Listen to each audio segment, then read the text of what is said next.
मेरो साथीले भनिरहेको थियो कि जापान आउनुभन्दा अगाडि जापान जा रे धेरै कमाउँछस् होइन, जापानमा धेरै लाइफहरू यस्तो छ उस्तो छ होइन।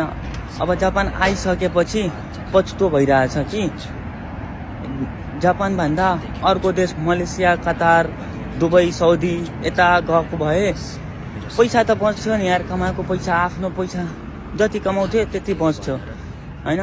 अनि जापानमा यस्तो छ कि अहिले रुल्सहरू यस्तो बढाइरहेछ कि यो देशको कमाएको पैसा यही देशमा राख, अर्को देश लान मिल्दैन अरे।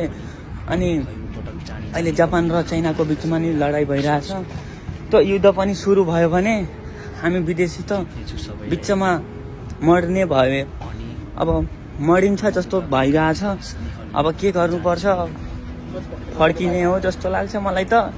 अब के गर्ने, योभन्दा राम्रो त नेपालमै केही गरेको भए हुन्थ्यो के अरे जस्तो लाग्छ।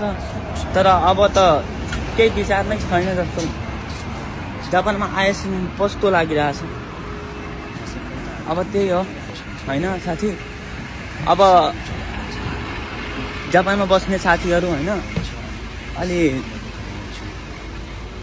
राम्रोसँग बस्छ होइन। म त काममा